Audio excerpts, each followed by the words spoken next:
श्रीमान रामेश्वर गारू जी, रामू जी, वरुण दास जी, टीवी 9 की पूरी टीम, मैं आपके नेटवर्क के सभी दर्शकों का, यहां उपस्थित सभी महानुभावों का अभिनंदन करता हूं। इस समिट के लिए बधाई देता हूं। टीवी 9 नेटवर्क का विशाल रीजनल ऑडियंस है और अब तो टीवी 9 का एक ग्लोबल ऑडियंस भी तैयार हो रहा है।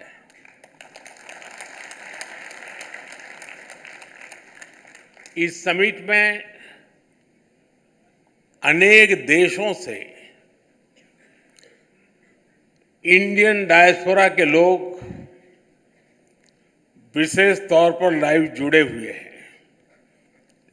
कई देशों के लोगों को मैं यहां से देख भी रहा हूं, वे लोग वहां से वेव कर रहे हैं, हो सकता है।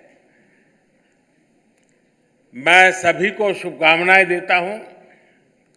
मैं यहां नीचे स्क्रीन पर हिंदुस्तान के अनेक शहरों में बैठे हुए सब दर्शकों को भी उतने ही उत्साह उमंग से देख रहा हूं। मेरी तरफ से उनका भी स्वागत है। साथियों, आज विश्व की दृष्टि भारत पर है, हमारे देश पर है।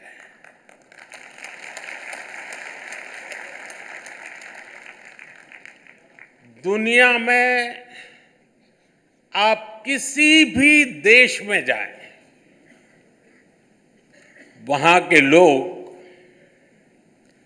भारत को लेकर एक नई जिज्ञासा से भरे हुए हैं। आखिर ऐसा क्या हुआ कि जो देश 70 साल में 11वें नंबर की इकोनॉमी बना, वो महज 7-8 साल में 5वें नंबर की इकोनॉमी बन गया।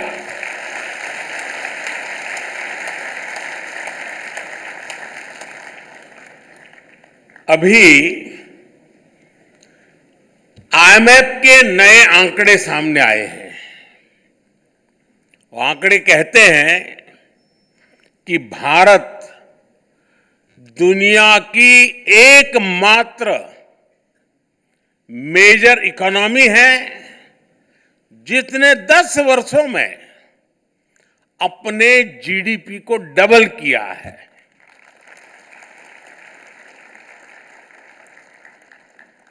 बीते दशक में भारत ने 2 लाख करोड़ डॉलर अपनी इकोनॉमी में जोड़े हैं। जीडीपी का डबल होना सिर्फ आंकड़ों का बदलना मात्र नहीं है, इसका इंपैक्ट देखिए। 25 करोड़ लोग गरीबी से बाहर निकले हैं और ये 25 करोड़ लोग एक नियो मिडिल क्लास का हिस्सा बने हैं। ये नियो मिडिल क्लास एक प्रकार से नई जिंदगी शुरू कर रहा है। ये नए सपनों के साथ आगे बढ़ रहा है, हमारी इकोनॉमी में कंट्रीब्यूट कर रहा है और उसको वाइब्रेंट बना रहा है। आज दुनिया की सबसे बड़ी युवा आबादी हमारे भारत में है। ये युवा तेजी से स्किल्ड हो रहा है, इनोवेशन को गति दे रहा है और इन सब के बीच भारत की फॉरेन पॉलिसी का मंत्र बन गया है इंडिया फर्स्ट।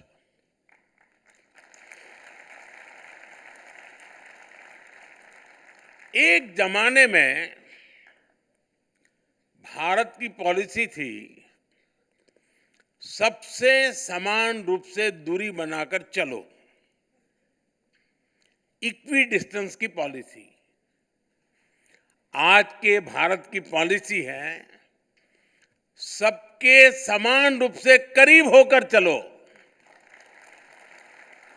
इक्वी क्लोजनेस की पॉलिसी। दुनिया के देश भारत की ओपिनियन को, भारत के इनोवेशन को, भारत के एफर्ट्स को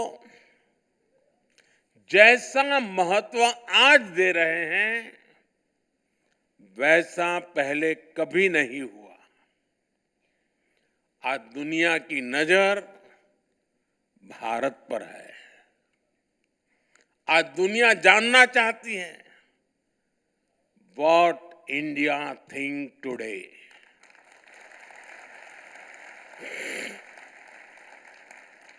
साथियों, भारत आज वर्ल्ड ऑर्डर में सिर्फ पार्टिसिपेट ही नहीं कर रहा बल्कि फ्यूचर को शेप और सिक्योर करने में योगदान दे रहा है। दुनिया ने ये कोरोना काल में अच्छे से अनुभव किया है।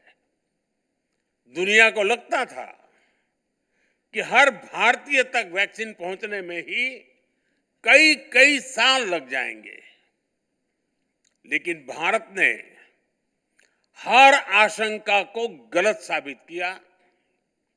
हमने अपनी वैक्सीन बनाई, हमने अपने नागरिकों का तेजी से वैक्सीनेशन कराया और दुनिया के 150 से अधिक देशों तक दवाएं और वैक्सीन भी पहुंचाई। आज दुनिया, और जब दुनिया संकट में थी तब भारत की ये भावना दुनिया के कोने कोने तक पहुंची कि हमारे संस्कार क्या है, हमारा तौर तरीका क्या है। साथियों, अतीत में दुनिया ने देखा है कि दूसरे विश्व युद्ध के बाद जब भी कोई वैश्विक संगठन बना उसमें कुछ देशों की ही मोनोपोली रही। भारत ने मोनोपोली नहीं बल्कि मानवता को सर्वोपरि रखा। भारत ने 21वीं सदी के ग्लोबल इंस्टीट्यूशन के गठन का रास्ता बनाया और हमने ये ध्यान रखा कि सबकी भागीदारी हो, सबका योगदान हो। जैसे प्राकृतिक आपदाओं की चुनौती है, देश कोई भी हो, इन आपदाओं से इंफ्रास्ट्रक्चर को भारी नुकसान होता है। आज ही म्यांमार में जो भूकंप आया है, आप टीवी पर देखें तो बहुत बड़ी बड़ी इमारतें ध्वस्त हो रही है, ब्रिज टूट रहे हैं। और इसलिए भारत ने coalition for disaster resilient infrastructure CDRI नाम से एक वैश्विक नया संगठन बनाने की पहल की। ये सिर्फ एक संगठन नहीं बल्कि दुनिया को प्राकृतिक आपदाओं के लिए तैयार करने का संकल्प है। भारत का प्रयास है प्राकृतिक आपदा से पुल, सड़कें, बिल्डिंग्स, पावर ग्रिड, ऐसा हर इंफ्रास्ट्रक्चर सुरक्षित रहे, सुरक्षित निर्माण हो। साथियों, भविष्य की चुनौतियों से निपटने के लिए हर देश का मिलकर काम करना बहुत जरूरी है। ऐसी एक चुनौती है हमारे एनर्जी रिसोर्सेज की। इसलिए पूरी दुनिया की चिंता करते हुए भारत ने इंटरनेशनल सोलर अलायंस ISA का समाधान दिया है, ताकि छोटे से छोटा देश भी सस्टेनेबल एनर्जी का लाभ उठा सके। इससे क्लाइमेट पर तो पॉजिटिव असर होगा ही, ये ग्लोबल साउथ के देशों की एनर्जी नीड्स को भी सिक्योर करेगा। और आप सबको ये जानकर गर्व होगा कि भारत के इस प्रयास के साथ आज दुनिया के 100 से अधिक देश जुड़ चुके हैं। साथियों, बीते कुछ समय से दुनिया ग्लोबल ट्रेड में असंतुलन और लॉजिस्टिक्स से जुड़ी चैलेंजेस का सामना कर रहा है। इन चुनौतियों से निपटने के लिए भी भारत ने दुनिया के साथ मिलकर नए प्रयास शुरू किए हैं। India middle east Europe economic corridor IMEC ऐसा ही एक महत्वाकांक्षी प्रोजेक्ट है। ये प्रोजेक्ट कॉमर्स और कनेक्टिविटी के माध्यम से एशिया, यूरोप और मिडिल ईस्ट को जोड़ेगा। इससे आर्थिक संभावनाएं तो बढ़ेगी ही, दुनिया को ऑल्टरनेटिव ट्रेड रूट्स भी मिलेंगे। इससे ग्लोबल सप्लाई चेन भी और मजबूत होगी। साथियों, ग्लोबल सिस्टम्स को अधिक पार्टिसिपेटिव, अधिक डेमोक्रेटिक बनाने के लिए भी भारत ने अनेक कदम उठाए हैं। और यहीं पर ही भारत मंडपम में G20 समिट हुई थी। उसमें अफ्रीकन यूनियन को G20 का परमानेंट मेंबर बनाया गया है। ये बहुत बड़ा ऐतिहासिक कदम है। इसकी मांग लंबे समय से हो रही थी, जो भारत की प्रेसिडेंसी में पूरी हुई। आज ग्लोबल डिसीजन मेकिंग इंस्टीट्यूशंस में भारत ग्लोबल साउथ के देशों की आवाज बन रहा है। इंटरनेशनल योगा डे, WHO का global centre for traditional medicine, artificial intelligence के लिए ग्लोबल फ्रेमवर्क, ऐसे कितने ही क्षेत्रों में भारत के प्रयासों ने नए वर्ल्ड ऑर्डर में अपनी मजबूत उपस्थिति दर्ज कराई है। और ये तो अभी शुरुआत है। ग्लोबल प्लेटफॉर्म पर भारत का सामर्थ्य नई ऊंचाई की तरफ बढ़ रहा है। साथियों, 21वीं सदी के 25 साल बीत चुके हैं। इन 25 सालों में 11 साल हमारी सरकार ने देश की सेवा की है। और जब हम व्हाट इंडिया थिंक्स टुडे उससे जुड़ा सवाल उठाते हैं, तो हमें ये भी देखना होगा कि पास्ट में क्या सवाल थे, क्या जवाब थे। इससे TV9 के विशाल दर्शक समूह को भी अंदाजा होगा कि कैसे हम आत्मनिर्भरता से आत्मनिर्भरता तक, एस्पिरेशन से अचीवमेंट तक, डिस्परेशन से डेवलपमेंट तक पहुंचे हैं। आप याद करिए, एक दशक पहले गांव में जब टॉयलेट का सवाल आता था, तो माताओं बहनों के पास रात ढलने के बाद और भोर होने से पहले का ही जवाब होता था। आज उसी सवाल का जवाब स्वच्छ भारत मिशन से मिलता है। 2013 में जब कोई इलाज की बात करता था तो महंगे इलाज की चर्चा होती थी। आज उसी सवाल का समाधान आयुष्मान भारत में नजर आता है। 2013 में किसी गरीब की रसोई की बात होती थी तो धुएं की तस्वीर सामने आती थी। आज उसी समस्या का समाधान उज्ज्वला योजना में दिखता है। 2013 में महिलाओं से बैंक खाते के बारे में पूछा जाता था तो वो चुप्पी साध लेती थी। आज जनधन योजना के कारण 30 करोड़ से ज्यादा बहनों का अपना बैंक अकाउंट है। 2013 में पीने के पानी के लिए कुएं और तालाबों के तक जाने की मजबूरी थी। आज उसी मजबूरी का हल हर घर नल से जल योजना में मिल रहा है। यानी सिर्फ दशक नहीं बदला बल्कि लोगों की जिंदगी बदली है। और दुनिया भी इस बात को नोट कर रही है, भारत के डेवलपमेंट मॉडल को स्वीकार रही है। आज भारत सिर्फ नेशन ऑफ ड्रीम्स नहीं बल्कि नेशन दैट डिलीवर्स भी है।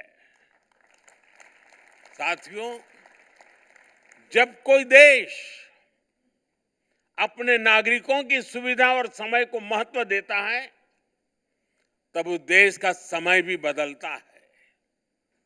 यही आज हम भारत में अनुभव कर रहे हैं।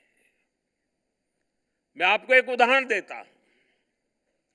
पहले पासपोर्ट बनवाना कितना बड़ा काम था ये आप जानते हैं। लंबी वेटिंग, बहुत सारे कॉम्प्लेक्स डॉक्यूमेंटेशन का प्रोसेस, अक्सर राज्यों की राजधानी में ही पासपोर्ट केंद्र होते थे। छोटे शहरों के लोगों को पासपोर्ट बनवाना होता था तो 1-2 दिन कहीं ठहरने का इंतजाम करके चलते थे। अब वो हालात पूरी तरह बदल गया है। एक आंकड़े पर आप ध्यान दीजिए। पहले देश में सिर्फ 77 पासपोर्ट सेवा केंद्र थे।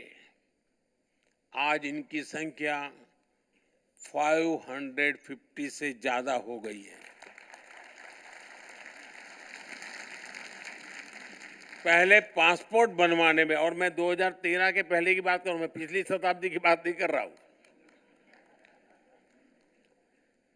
पासपोर्ट बनवाने में जो वेटिंग टाइम 50 दिन तक होता था वो अब 5-6 दिन तक सिमट गया है। साथियों, ऐसी ही ट्रांसफॉर्मेशन हमने बैंकिंग इंफ्रास्ट्रक्चर में भी देखा है।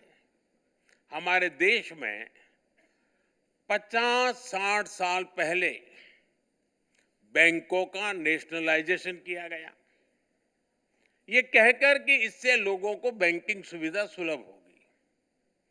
इस दावे की सच्चाई हम जानते हैं। हालत ये थी कि लाखों गांवों में बैंकिंग की कोई सुविधा ही नहीं थी। हमने स्थिति को भी बदला है। ऑनलाइन बैंकिंग तो हर घर में पहुंचाई है। आज देश के हर 5 किलोमीटर के दायरे में कोई न कोई बैंकिंग टच पॉइंट जरूर है। और हमने सिर्फ बैंकिंग इंफ्रास्ट्रक्चर का ही दायरा नहीं बढ़ाया बल्कि बैंकिंग सिस्टम को भी मजबूत किया। आज बैंकों का एनपीए बहुत कम हो गया है। आज बैंकों का प्रॉफिट 1,40,000 करोड़ रुपए के नए रिकॉर्ड को पार कर चुका है। और इतना ही नहीं, जिन लोगों ने जनता को लूटा है उनको भी अब लूटा हुआ धन लौटाना पड़ रहा है। जिस ईडी को दिन रात गालियां दी जा रही है, ईडी ने 22,000 करोड़ रुपए से अधिक वसूले हैं। ये पैसा कानूनी तरीके से उन पीड़ितों तक वापस पहुंचाया जा रहा है जिनसे ये पैसा लूटा गया था। साथियों, एफिशिएंसी से गवर्नमेंट इफेक्टिव होती है। कम समय में ज्यादा काम हो, कम रिसोर्सेज में अधिक काम हो, फिजूल खर्ची ना हो, रेड टैप के बजाय रेड कारपेट पर बल हो। जब कोई सरकार ये करती है तो समझिए वो देश के संसाधनों को रिस्पेक्ट दे रही है। और पिछले 11 साल से हमारी सरकार की बड़ी प्राथमिकता रहा है। मैं कुछ उदाहरणों के साथ अपनी बात बताऊंगा। साथियों, अतीत में हमने देखा है कि सरकारें कैसे ज्यादा से ज्यादा लोगों को मिनिस्ट्रीज में एकोमोडेट करने की कोशिश करती थी, लेकिन हमारी सरकार ने अपने पहले कार्यकाल में ही कई मंत्रालयों का विलय कर दिया। आप सोचिए, अर्बन डेवलपमेंट अलग मंत्रालय था और housing and urban poverty alleviation अलग मंत्रालय था। हमने दोनों को मर्ज करके हाउसिंग एंड अर्बन अफेयर्स मंत्रालय बना दिया। इसी तरह मिनिस्ट्री ऑफ ओवरसीज अफेयर्स अलग था, विदेश मंत्रालय अलग था। हमने इन दोनों को भी एक साथ जोड़ दिया। पहले जल संसाधन नदी विकास मंत्रालय अलग था और पेयजल मंत्रालय अलग था। हमने इन्हें भी जोड़कर जल शक्ति मंत्रालय बना दिया। हमने राजनीतिक मजबूरी के बजाय देश की प्रायोरिटीज और देश के रिसोर्सेज को आगे रखा। साथियों, हमारी सरकार ने रूल्स और रेगुलेशंस को भी कम किया, उन्हें आसान बनाया। करीब 1500 ऐसे कानून थे जो समय के साथ अपना महत्व खो चुके थे, उनको हमारी सरकार ने खत्म किया। करीब 40,000 कंप्लायंसेस को हटाया गया। ऐसे कदमों से दो फायदे हुए। एक तो जनता को हैरेसमेंट से मुक्ति मिली और दूसरा सरकारी मशीनरी की एनर्जी भी बची। एक और एग्जाम्पल जीएसटी का है। 30 से ज्यादा टैक्सेस को मिलाकर एक टैक्स बना दिया गया है। इसको प्रोसेस के डॉक्यूमेंटेशन के हिसाब से देखे तो कितनी बड़ी बचत हुई है। साथियों, सरकारी खरीद में पहले कितनी फिजूल खर्ची होती थी, कितना करप्शन होता था, ये मीडिया के आप लोग आए दिन रिपोर्ट करते थे।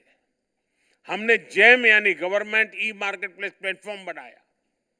अब सरकारी डिपार्टमेंट इस प्लेटफॉर्म पर अपनी जरूरतें बताते हैं, इसी पर वेंडर बोली लगाते हैं और फिर ऑर्डर दिया जाता है। इसके कारण भ्रष्टाचार की गुंजाइश कम हुई है और सरकार को 1 लाख करोड़ रुपए से अधिक की बचत हुई है।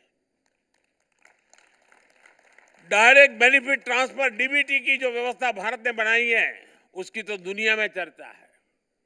डीबीटी की वजह से टैक्स पेयर के 3 लाख करोड़ रुपए से ज्यादा गलत हाथों में जाने से बचे हैं। 10 करोड़ से ज्यादा फर्जी लाभार्थी जिनका जन्म भी नहीं हुआ था, जो सरकारी योजनाओं का फायदा ले रहे थे, ऐसे फर्जी नामों को भी हमने कागजों से हटाया है। साथियों, हमारी सरकार टैक्स की पाई पाई का ईमानदारी से उपयोग करती है और टैक्स पेयर का भी सम्मान करती है। सरकार ने टैक्स सिस्टम को टैक्स पेयर फ्रेंडली बनाया है। आज आईटीआर फाइलिंग का प्रोसेस पहले से कहीं ज्यादा सरल और तेज है। पहले सीए की मदद के बिना आईटीआर फाइल करना मुश्किल होता था।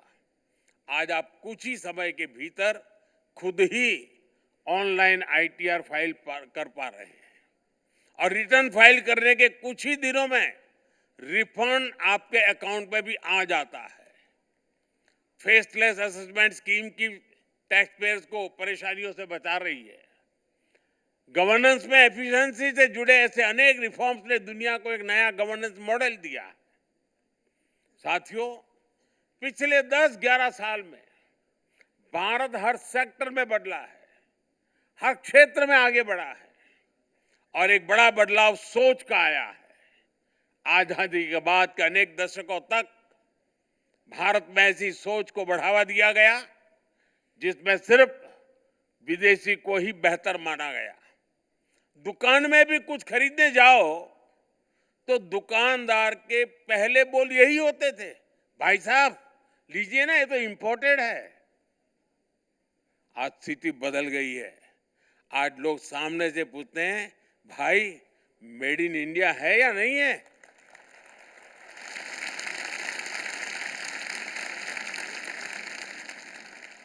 साथियों, आज हम भारत की मैन्युफैक्चरिंग एक्सेलेंसी का एक नया रूप देख रहे हैं। अभी 3-4 दिन पहले ही एक न्यूज आई है कि भारत ने अपनी पहली एमआरआई मशीन बना ली है। अब सोचिए, इतने दशकों तक हमारे यहां विदेशी एमआरआई मशीन ही नहीं थी। अब made in India MRI machine होगी तो जांच की कीमत भी बहुत कम हो जाएगी। साथियों, आत्मनिर्भर भारत और मेक इन इंडिया अभियान ने देश के मैन्युफैक्चरिंग सेक्टर को एक नई ऊर्जा दी है। पहले दुनिया भारत को ग्लोबल मार्केट कहती थी, आज वही दुनिया भारत को एक बड़े मैन्युफैक्चरिंग हब के रूप में देख रही है। ये सक्सेस कितनी बड़ी है, इसके उदाहरण आपको हर सेक्टर में मिलेंगे। जैसे हमारी मोबाइल फोन इंडस्ट्री है, 2014-15 में हमारा एक्सपोर्ट $1 बिलियन तक भी नहीं था, लेकिन एक दशक में हमने $20 बिलियन के फिगर से भी आगे निकल चुके हैं। आज भारत ग्लोबल टेलीकॉम और नेटवर्किंग इंडस्ट्री का एक पावर सेंटर बनता जा रहा है। ऑटोमोटिव सेक्टर की सक्सेस से भी आप अच्छी तरह परिचित है। इससे जुड़े कंपोनेंट्स के एक्सपोर्ट भी भारत में एक नई पहचान बना रहे हैं। पहले हम बहुत बड़ी मात्रा में मोटरसाइकिल पार्ट्स इंपोर्ट करते थे, लेकिन आज भारत में बने पार्ट्स यूएई और जर्मनी जैसे अनेक देशों तक पहुंच रहे हैं। सोलर एनर्जी सेक्टर ने भी सफलता के नए आयाम गढ़े। हमारे सोलर सेल्स, सोलर मॉड्यूल का इंपोर्ट कम हो रहा है और एक्सपोर्ट 23 गुना तक बढ़ गया है। बीते एक दशक में हमारा डिफेंस एक्सपोर्ट भी 21 गुना बढ़ा है। ये सारी अचीवमेंट्स देश की मैन्युफैक्चरिंग इकोनॉमी की ताकत को दिखाती है। ये दिखाती है कि भारत में कैसे हर सेक्टर में नई जॉब्स भी क्रिएट हो रही है। साथियों, TV9 की समिट में विस्तार से चर्चा होगी, अनेक विषयों पर मंथन होगा। आज हम जो भी सोचेंगे, जिस भी विजन पर आगे बढ़ेंगे, वो हमारे आने वाले कल को, देश के भविष्य को डिजाइन करेगा। पिछली शताब्दी के इसी दशक में भारत ने एक नई ऊर्जा के साथ आजादी के लिए नई यात्रा शुरू की थी और हमने 1947 में आजादी हासिल करके भी दिखाई। अब इस दशक में हम विकसित भारत के लक्ष्य के लिए चल रहे हैं और हमें 2047 तक विकसित भारत का सपना जरूर पूरा करना है। और जैसा मैंने लाल किले से कहा है, इसमें सबका प्रयास आवश्यक है। इस समिट का आयोजन कर TV9 ने भी अपनी तरफ से एक पॉजिटिव इनिशिएटिव लिया है। एक बार फिर आप सभी को इस समिट की सफलता के लिए मेरी ढेर सारी शुभकामनाएं हैं। मैं TV9 को विशेष रूप से बधाई दूंगा, क्योंकि पहले भी मीडिया हाउस समिट करते रहे हैं, लेकिन ज़्यादातर एक छोटे से 5 स्टार होटल के कमरे में वो समिट होती थी और बोलने वाले भी वही, सुनने वाले भी वही, कमरा भी वही।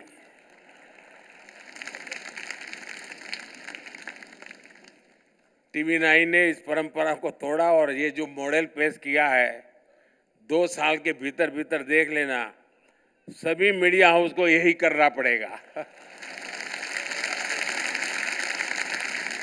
यानी टीवी 9 थिंग्स टुडे वो भाग्यों के लिए रास्ता खोल देगा। मैं इस प्रयास के लिए बहुत बहुत अभिनंदन करता हूं आपकी पूरी टीम को। और सबसे बड़ी खुशी की बात है कि आपने इस इवेंट को एक मीडिया हाउस की भलाई के लिए नहीं, देश की भलाई के लिए आपने उसकी रचना की। 50,000 से ज्यादा नौजवानों के साथ एक मिशन मोड में बातचीत करना, उनको जोड़ना, उनको मिशन से साथ जोड़ना, और उसमें से जो बच्चे सिलेक्ट होकर के आए उनकी आगे की ट्रेनिंग की चिंता करना, ये अपने आप में बहुत अद्भुत काम है। मैं आपको बहुत बधाई देता हूं। जिन नौजवानों से मुझे यहाँ फोटो निकलवाने का मौका मिला है, मुझे भी खुशी हुई कि देश के होनहार लोगों के साथ मैं अपनी फोटो निकलवा पाया।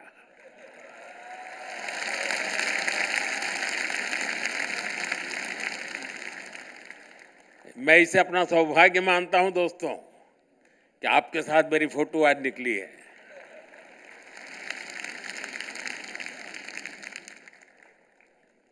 और मुझे पक्का विश्वास है कि सारी युवा पीढ़ी जो मुझे दिख रही है, 2047 में जब देश विकसित भारत बनेगा, सबसे ज्यादा बेनिफिशियरी आप लोग हैं।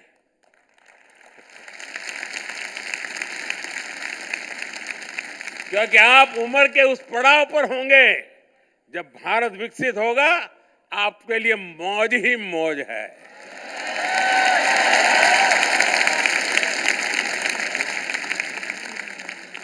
आपको बहुत बहुत शुभकामनाएं। धन्यवाद।